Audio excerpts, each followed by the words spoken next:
La que me rompió el corazón realmente es mi actual esposa. Pero quiero volver a su pasión de la endocrinología. Se va a estudiar a España. El residente español nos veía de una forma extraña y tenían una forma de calificarnos o de nombrarnos sudaca. Era una forma despectiva de tratar al extranjero que llegaba precisamente a importunar su trabajo, a quitarle puestos de trabajo.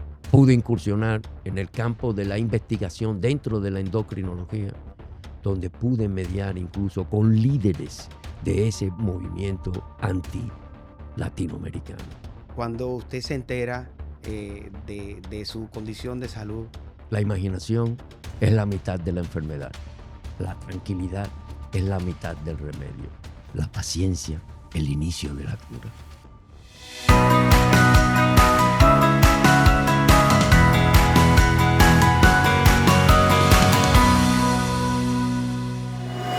Hola amigos Doctor Podcast, historias que sanan. Nos encontramos en una nueva entrega el día de hoy.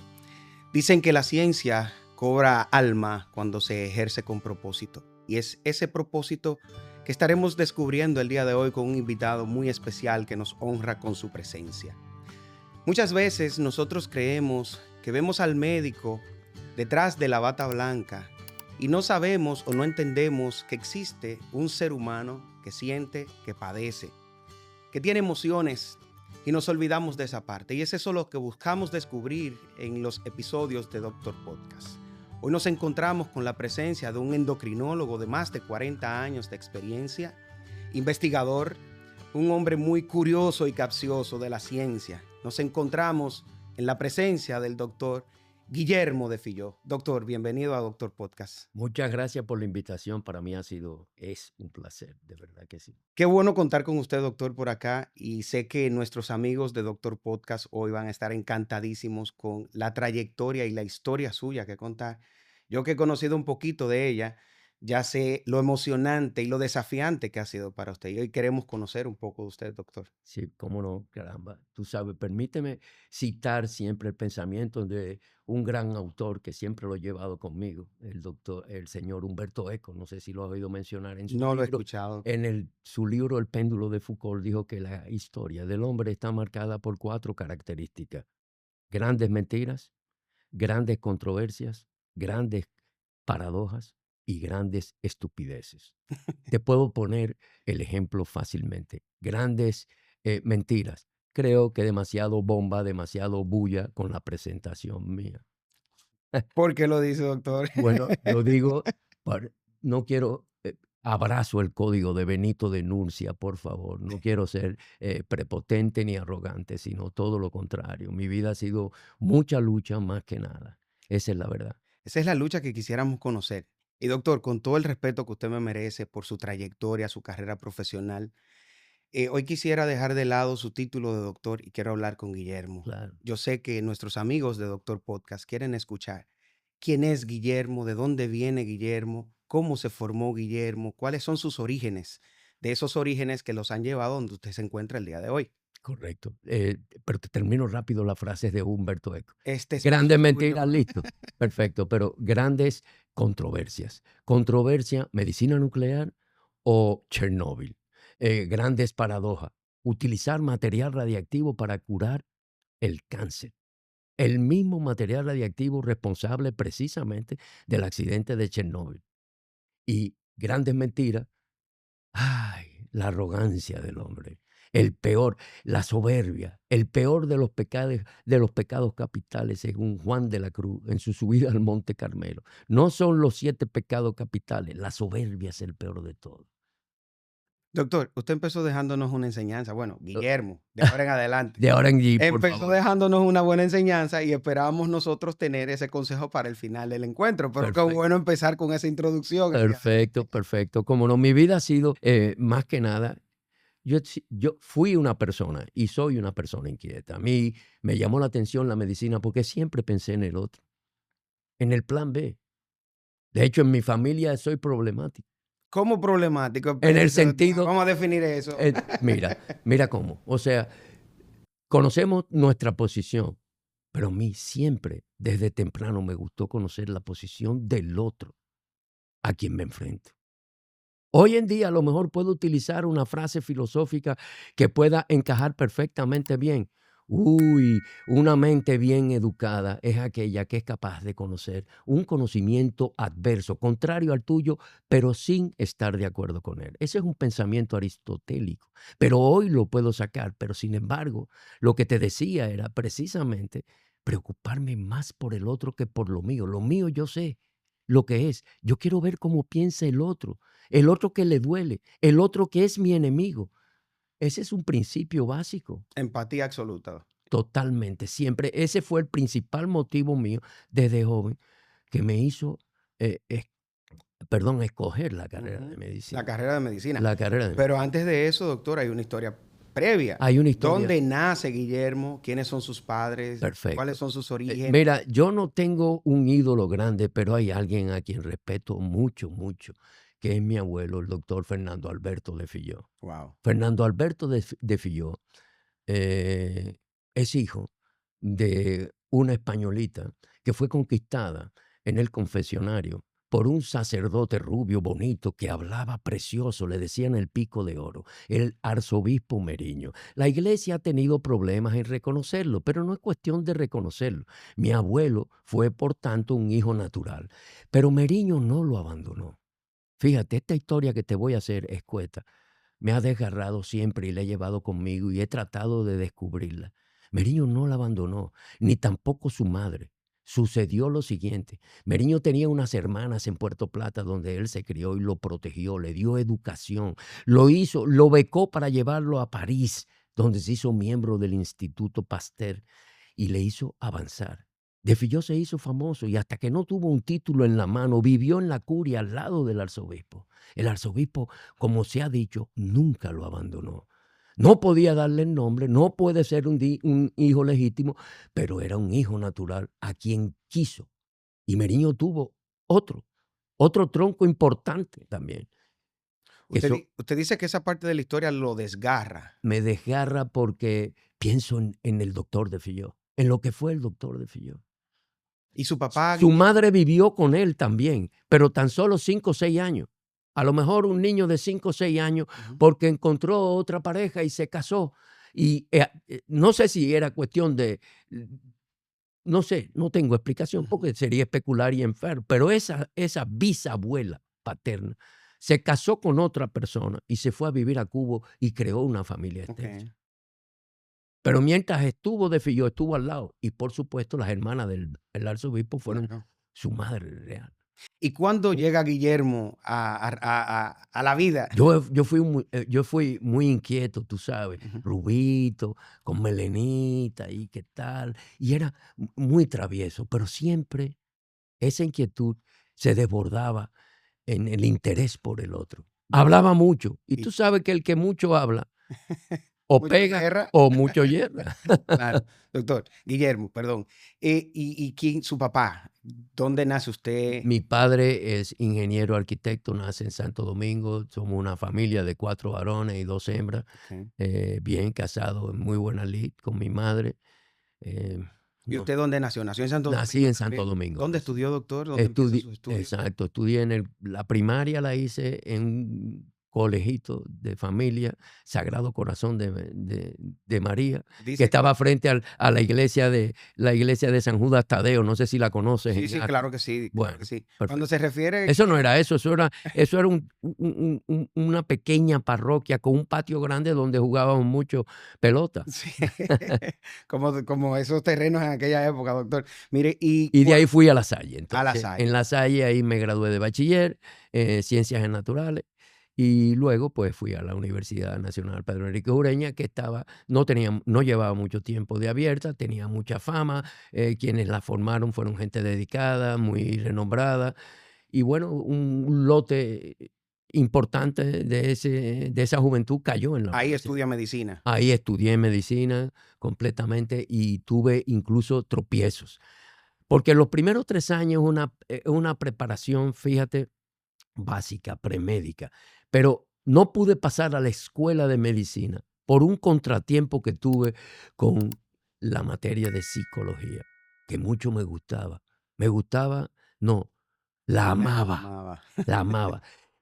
Pero no perdí el tiempo porque hice orientación psicológica para poder trabajar en escuelas, incluso en primaria y secundaria, impartiendo clases o orientando a los estudiantes en lo que entraba a la escuela de medicina, que en ese tiempo no era consecutivo, había que esperar casi 2 semestres para poder entrar. Entiendo. Y entonces, así ¿Y ese trataba. trabajo lo hacía para pagar su universidad? Para pagarme mis gastos personales. Mi universidad lo tenía cubierto por mis padres, Qué bueno. perfectamente bien, pero, como te dije, era un muchacho inquieto y tenía mi novia, mi tal, o No, me sea que imagino con esas características que usted menciona, sus ojitos verdes, y era tipito bueno. labioso, labioso.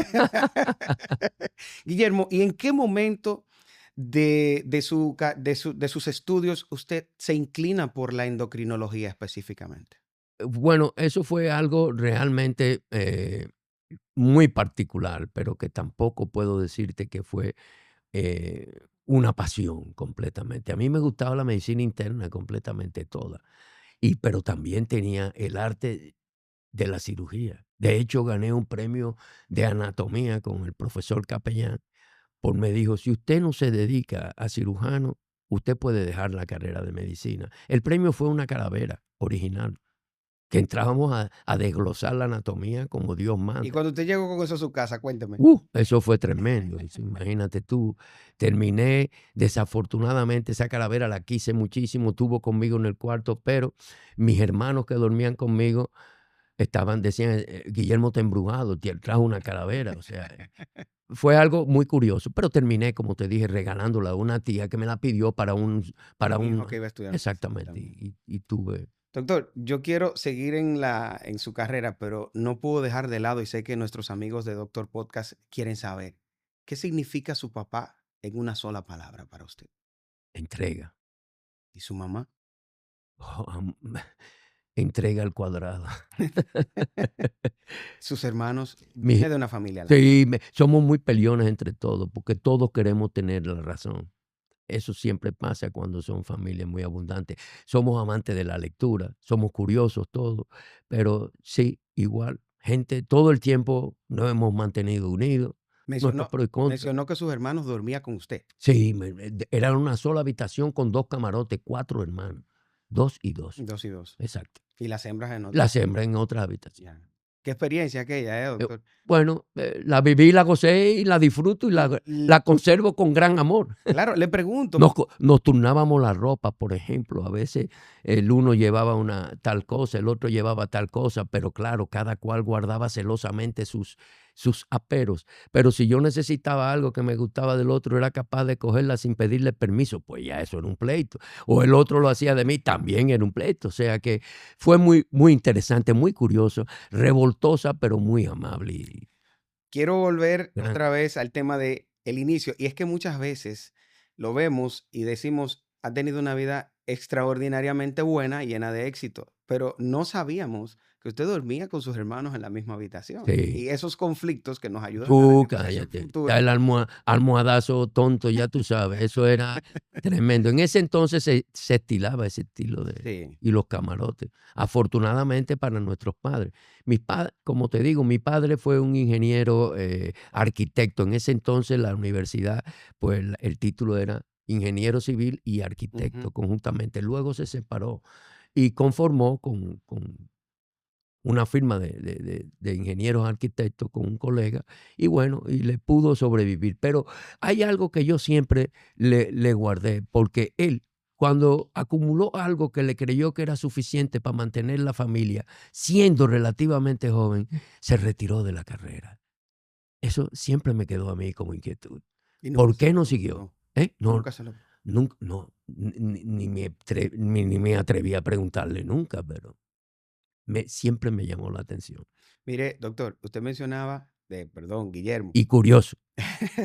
Guillermo, usted mencionaba que era un Don Juan, literalmente, por Bueno, sus características bueno, físicas y por su capacidad, exacto, habilidad de ejecución. parecía más bien un españolito que un dominicano, esa es la verdad. Ahora, Y entonces me gustaba el esnovismo muchísimo. Por ejemplo, yo recuerdo tener una novia en una ocasión y llevaba el pelo largo y entonces, pues, una camisa blanca larga que parecía una batola, una chancleta tipo Jesucristo que se usaban muy bien. Y en algún viaje que hice, sí recuerdo, vine vestido de Jesucristo, por decírtelo de alguna forma. Oye, y cuando yo entraba al colegio femenino del Santo Domingo, de las monjitas del Santo Domingo, a una misa, eso yo me acuerdo, digo, es verdad, es verdad. Pero en ese entonces yo estaba prendado de una muchacha, pero tenía visión para todo. Tú sabes, no había perdido mi visión lateral. Claro, literalmente. Pero mira, Guillermo, yo quiero saber cuál fue la que le rompió el corazón, porque siempre hay una. La que me rompió el corazón, Claro. bueno, la que me rompió el corazón realmente es mi actual esposa, que ha sido una gran compañera. No, espérese, esa no le rompió el corazón, esa le capturó el corazón. No, esa ha sido mi compañera ¿Por qué ideal. dice que le rompió el corazón? No me rompió el corazón, esa ha sido un soporte físico y emocional mío. En mi padecimiento, yo tengo mieloma múltiple, sobrevivo la enfermedad de 10 años. Ella ha sido un pilar Extraordinario. indescriptible, sí. ¿Qué tendría que Una- agradecerle? Si tuviera a su esposa enfrente ahora mismo y quisiera darle un agradecimiento, ¿qué le diría? Un beso Solo un beso, de amor desde lo más y de agradecimiento. De verdad, no tengo que decirle ni qué ofrecerle. Guillermo, Una mujer con una entrega envidiable. ¿cuántos años de casado, Guillermo? 45, ¿Cuántos hijos? 2 niñas. Ya. Una, sí, adulta, una casada, la otra no ha podido casarse. Todavía tiene 30 y tantos años, joven. Y la mayor tiene 2 hijos, 2 Si le nietos, preguntamos 2 a varones. sus hijas qué piensan de usted como padre, ¿qué dirían? Bueno, dicen que soy un chismoso, que hablo mucho. Espérese, doctor, explíquenos. Sí, Guillermo, espérese, que explíquenos. no se le, Explíquenos. que no me pueden contar nada porque lo he hecho más para adelante. O sea que no se lo digas a papi. Pero eso se Cuidado. queda en la familia. Papi es fuñón, ten cuidado, eso, exacto. Y yo, en realidad, lo que he sido ya como familia es un ente importante en la familia y me siento como tal y quiero participar en todo lo que Claro pueda. que sí, como debe De ser. eso es que se trata. ¿Nietos? 2 varones. Y como 2 varones que no tuve. vuelto loco con él, con ellos. Claro que sí, son muy traviesos, claro, como todos los varones. Qué bueno. Sí. Dios bendiga a su familia. Doctor, quiero volver otra vez a la endocrinología, porque usted dijo que iba a ser cirujano Y primero y que la tenía, endocrinología no era su pasión. no exactamente, Pero para no sí ser lo su fue. pasión y convertirse en precursor de la endocrinología, Me conquistó el doctor Jorge Jasuri Vale, que tenía su Instituto de la Diabetes, donde comencé a trabajar con él. Consiste entonces una beca para irme a estudiar a Madrid, a la Fundación Jiménez Díaz, donde hice la especialidad de endocrinología. pero Y además, ujú, roté por medicina nuclear, donde entra mi pasión por esta enfermedad, por esta especialidad, perdón. Pero luego pude continuar en programas de educación continuada perteneciendo a la Universidad de Harvard, donde pude solidificar más o menos un entrenamiento en medicina nuclear sin tener el título, porque en ese entonces no había título de medicina nuclear. La medicina nuclear comenzaba como una especialidad de investigación. De hecho, fue así. Y sigue siendo así, por una sencilla razón. Medicina nuclear o Chernóbil.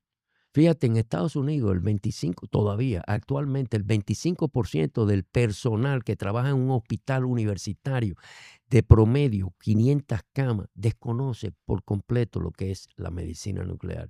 Y eso ha repercutido incluso en el desarrollo brillante que ha de tener, lo que ha aportado la medicina nuclear. Hoy en día se conoce, por ejemplo, la última modalidad, el PET-CT. El PET-CT, bueno, el PET-CT, el PET, está bien, perfecto, pero no hablan de lo que es la medicina nuclear. Eso es medicina nuclear, eso es uso de radioisótopos igual, de la misma forma. Ah, muy bien, porque el PET-CT está de moda, porque el PET-CT te dice, mire, eso que está ahí es bueno o es malo.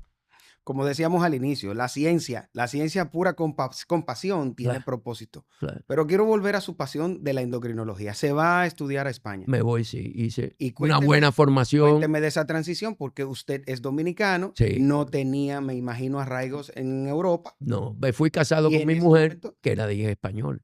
ok. Entonces estuvimos allí, evitamos los muchachos. Y ese proceso, ¿cómo fue adaptarse a un Sí, siempre diferente? siempre es difícil, pero en España no es difícil adaptar. Y para usted ya como El estudiante, español es muy sui generis. Sí, y me imagino que si se fue con la esposa en un momento de formación, las limitaciones económicas en ese momento son Correcto, complejas mucho. Incluso mi mujer debió trabajar también. O sea, para apoyar la ella, sí, formación. exactamente, hizo y trabajó con compañías extranjeras, norteamericanas. Luego de eso, tiene la oportunidad en Harvard. Me inscribo en un programa Ok, de educación continuada donde se me acepta y durante 10 años estuve participando activamente en ese curso, entiendo. activa y Y pasivamente. ya formándose en España, doctor, ¿cuándo decide regresar a República Fíjate, Dominicana lo de la a su España era pasión? importante porque yo tuve una etapa muy curiosa en la formación de endocrinología.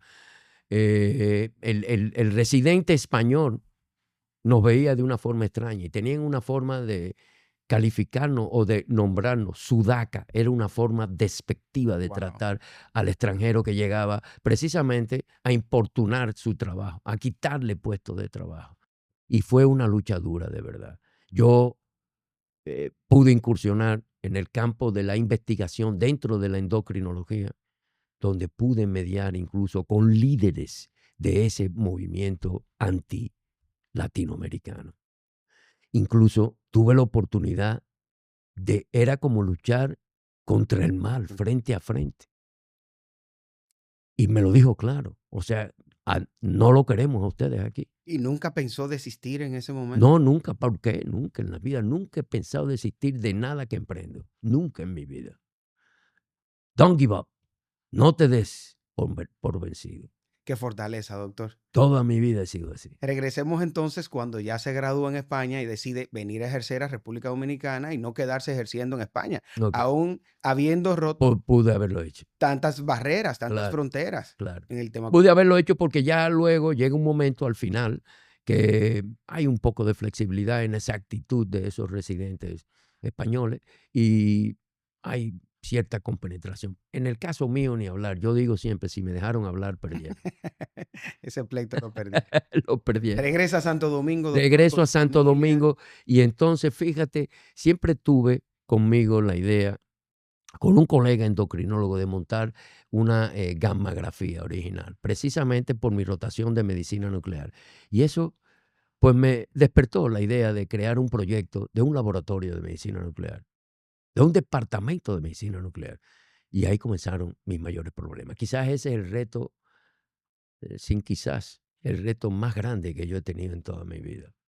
En una época con desconocimiento total a propósito de medicina nuclear, que no le llamen medicina nuclear, pero bueno, radioisotopología, fueron los primeros que intentaron en el hospital de Massachusetts General, tratando de llamarle a algo que no se veía ni siquiera como una especialidad, utilizando el yodo radiactivo que mencioné al principio para tratar pacientes con hipertiroidismo. Así empieza la medicina nuclear, pero desarrollarla no fue fácil.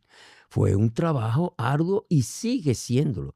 Hemos dicho nosotros los que nos dedicamos a medicina nuclear que probablemente ha sido difícil porque no hemos sido lo suficientemente capaz de informar, de crear profusión de la información, enterar al especialista, ven que te puedo ayudar, ven que te puedo ayudar toda la vida. Sin embargo, el especialista ha primado siempre el temor de lo nuclear con el procedimiento. Guillermo, me dicen que con esa misma pasión que usted habla de la medicina nuclear, de la endocrinología nuclear, imparte clases en la universidad. Sí, correcto. ¿Qué piensan sus estudiantes de usted? Bueno, ya ahora, fíjate, yo sigo impartiendo clases, pero estoy en la fase de formación de los últimos residentes ya, el El internado, internado. en el internado finalmente. Que es la parte más difícil de cualquier Que es la parte profesional más del área de difícil salud. porque dejé la docencia habitual, pero sí tengo en mi haber que con la ayuda de un gran colega y gran amigo, el doctor Sócrates Bello, Chocolate bello. que en ese entonces era director de medicina interna sustituyendo a mi primo hermano, el director de la escuela de medicina, Mariano de Fillol Ricard, a quien se le deben todos sus logros de esa escuela de medicina que ha sido tan fructífera, Sí. sacando tanto egresado muy bien colocado en todas partes del mundo donde han ido, me ayudó, contribuyó, porque de mí forjé la idea de decir, vamos a hacer la medicina nuclear a propósito del pensamiento que te dije. Ujú. Hay que darlo a conocer al estudiante.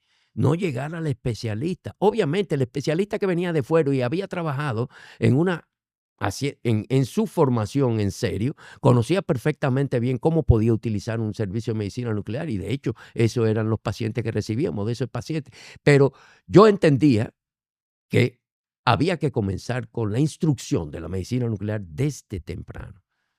Y esa fue una lucha ardua también, seria, muy seria. Todavía no te dije de la lucha de verdad que me preguntaste, que fue el desarrollo de la medicina nuclear privada en este país, que eso fue, pero bueno, está bien, te digo de esta. De esa. Y entendía de esa inquietud del estudiante y pudimos consolidar la cátedra. La cátedra se ha formado, incluso hay una cátedra que lleva mi nombre, que la universidad me ha honrado. Yo no me siento, no quiero presumir, de verdad que no, pero entiendo que es un premio al esfuerzo. Honor a quien honor Oye, merece, doctor. fue un esfuerzo tremendo. Quiero que sepa que los estudiantes con mis preguntas de medicina nuclear se quemaban, todos. La escuela me llamó. Obviamente el doctor Bello preocupado, ¿qué es lo que está pasando aquí con esto? Mira, se te queman todos, 2, a lo mejor de un curso de 20. Han pasado tu pregunta. Y yo averigüé fácilmente. Los alumnos no estudiaban el material de medicina nuclear. Entonces decidí imprimir libros, mis libros, en ambos lenguas, porque en la UFU siempre se ha dado ese fenómeno. Hay que saber leer inglés para poder tener la información al día. Entonces yo impartí monografías de mis libros de texto que fotocopié para entregárselo a los alumnos. Qué gran labor, doctor. Las cosas fueron mejorando. Eso es su pasión por la enseñanza, por dejar un Fueron legado. mejorando. Y hablando de legado, doctor, ¿qué consejo le da a la juventud hoy día y a esos médicos que están empezando su carrera? Mira, así como se lo digo a los estudiantes, déjame hacer mío un pensamiento que lo he hecho de todo el mundo. A todos mis amigos, a gente cercana, se lo he hecho saber. Es un pensamiento de Mahatma Gandhi. Nuestra recompensa no está en los resultados, está en el esfuerzo. Un esfuerzo total es una victoria completa. Wow. Eso es el mejor legado que tú le puedes dejar a mis colegas y a mis alumnos. O sea, no puede ser que no obtengas el resultado esperado, pero no te quedes atrás. Haz el esfuerzo. Claro. Y aquí saco otra vez otra frase, si me lo permite, Este es su espacio. a propósito de un ensayo de Camus, el francés, que lidió con el existencialismo. Pero bueno, en su famoso mito de Sísifo, que decía, en la boca de Píndaro, empezando el tratado, no te afanes, vida mía, por un alma, o no te afanes, alma mía, por una vida inmortal, pero agota el ámbito de lo posible. Es decir, te vas a morir, te estás cayendo, pero no dejes de luchar. Y Sísifo, recuerda la mitología, era el señor que llevaba el peñasco hasta la cumbre y cuando llegaba a la cumbre los dioses, plum, se lo cortaban de nuevo. Ese se llama o representa lo que es la filosofía del absurdo, que tiene un sentido muy profundo. Wow, doctor, qué palabras, qué mensaje. Doctor Guillermo, yo quiero entrar un poquito ahora en su salud. Los que lo conocen saben los desafíos que ha tenido personalmente. Pero sé que nuestros amigos de Doctor Podcast quieren conocer un poquito de cuando usted se entera de su condición de salud. ¿Cómo toma eso en su vida? ¿Cuál es el cambio? ¿Cuáles son esos pensamientos que llegan al hombre, a Guillermo, al padre, al esposo, al hijo? Te saco otra frase de Avicena que he hecho mío. La imaginación es la mitad de la enfermedad. La tranquilidad es la mitad del remedio. La paciencia, el inicio de la cura. Cuando es diagnosticado, doctor, y dice, ¿y Como a ahora todo el mundo qué sigue? exactamente. Crees que el mundo se desploma. Tuve la suerte de poder contar o entrar a una institución importante, sabiendo que en este país no había posibilidad. Fui desahuciado desde el momento del diagnóstico y entré como conejillo de Eso en India Estados Unidos. en Estados Unidos. Ok. Es un programa de investigación del Massachusetts General Hospital, donde sobrevivo mieloma múltiple, que es una disgracia sanguínea desde hace 10 años. Hace 10 años. El promedio de vida de esta enfermedad era 2 o 3 años solamente.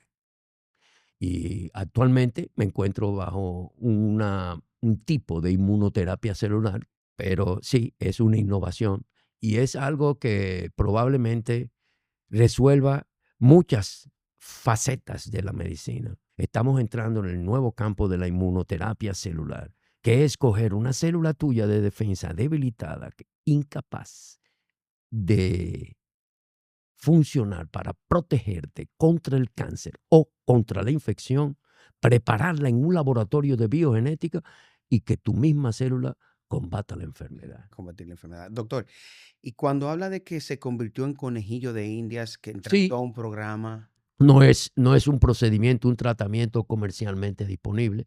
Tú tienes que entrar a unos programas de investigación especialmente para ir probando medicamentos. Pero ya esto, afortunadamente, esto de la inmunoterapia celular, que tiene 2 facetas, ya es una realidad. yo sé que como médico hay mucha seguridad en el sentido de la medicina y de la evolución de la medicina, sobre todo en países desarrollados. Nosotros estamos muy desarrollados en temas de medicina, pero tiene que ser muy difícil y quisiera que usted comparta con nosotros, Guillermo, el momento de decidir entrar en un programa experimental.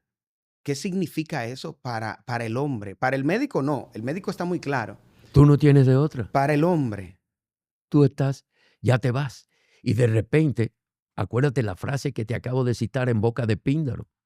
No te afanes, alma mía, por una vida inmortal, pero agota el ámbito de lo posible. yo quiero saber qué pensó su esposa cuando usted le vendió el hecho de entrar en ese programa. No, estuvimos de acuerdo los dos. Ella siempre fue muy consecuente y de hecho se ha ido enterando cada vez más de condiciones mías y puede hablar como yo casi de mi ¿Y enfermedad. sus hijas, doctor? Mis hijas sí se vieron un poco confusas, por supuesto, pensaron que probablemente yo no sobreviviría y resultó lo contrario y ahora ni se creen que estoy vivo. Guillermo, ¿y cómo maneja actualmente el tema de su patología? Porque sé que viaja con cierta frecuencia Correcto. como parte del programa y sé que eso debe de generarle cierto nivel de reinvención constante. Y tú sabes, el médico nunca se entera, nunca se retira, perdón. Y yo, mi laboratorio nunca lo cerré estando enfermo. Entrando en esos programas, precisamente, precisaba periodos de 7, 9 meses en los años En los Estados pasados. Unidos. Claro, en los Estados Unidos, viviendo allá. O sea, afortunadamente la pandemia nos enseñó a trabajar y con imágenes se puede hacer Allá no perfectamente. siendo médico, allá siendo paciente. Siendo paciente, exactamente. Entonces, ahora estoy en una segunda fase de inmunoterapia celular donde puedo viajar cada 3 meses a recibir el refuerzo del tratamiento que se me hace. Wow, doctor, interesante. El refuerzo que tiene que ver con precisamente contigo mismo, con tu debilidad. Yo te introduzco, te reinfundo células tuyas que están afectadas, te las marco y te las pongo de nuevo a circular para que tú mismo combatas la enfermedad. Usted es un apasionado de la medicina real y efectivamente, Bueno, aparte de el gran padre y esposo que ha contado con nosotros, que ha sido durante toda su vida. Doctor, yo sé que nuestros amigos de Doctor Podcast, Historias que Sanan, no quieren que este capítulo se cierre sin que usted le dé un mensaje a la población dominicana y sin que nos deje claro cuál es ese legado que usted quiere dejarnos a República Dominicana. eh, el ejemplo mío de formar lo que me costó una lucha contra el Estado, el Laboratorio de Medicina Nuclear, yo le dejo como legado a cualquiera que tenga un proyecto que no desista, que se entregue. La única forma de creer en tu propósito es echarlo hacia adelante. Ten fe en el mismo, no te dobles y por eso, vuelvo y te repito, el pensamiento de Gandhi. El esfuerzo es lo importante, no los resultados. No desistas. Guillermo, y si pudieras volver atrás y conectar con ese jovencito, ese adolescente que se vestía con la bata larga y con las chancletas como Jesucristo, según mencionaste, en este encuentro. Sí, eso era el novismo mío, tú sabes, porque eso era por mi figura, tú sabes, la aprovechaba de mala manera. ¿Qué le aconsejarías si te encontraras con él nuevamente? Digo, oye viejo, está bueno de relajar, ¿eh? Ya es tiempo de madurar, que te queda. Comienza a emprender tu lucha. Coger la vida en serio. Coger la vida en serio, claro. Qué bueno. Amigos Doctor Podcast, este encuentro es ejemplo una vez más de que el médico siente, padece, es hijo, es esposo, es padre. Y este invitado de honor que hemos tenido el día de hoy, el doctor Guillermo de Filló, que ha abierto su corazón para expresarnos todas las vicisitudes y todos los desafíos que ha tenido que pasar para ser el médico que hoy es, incluso lidiando con una patología que pensó no iba a sobrevivir de ella. Y hoy tenemos el privilegio de seguir compartiendo con él y le auguramos muchos años más de vida, de salud y de prosperidad. Amigos Doctor Podcast, historias que sanan. No olvides suscribirte, darle like, toca la campanita, comparte el contenido y recomiéndanos qué médico tiene una historia que contar y te gustaría escucharla en otro capítulo, Doctor Podcast.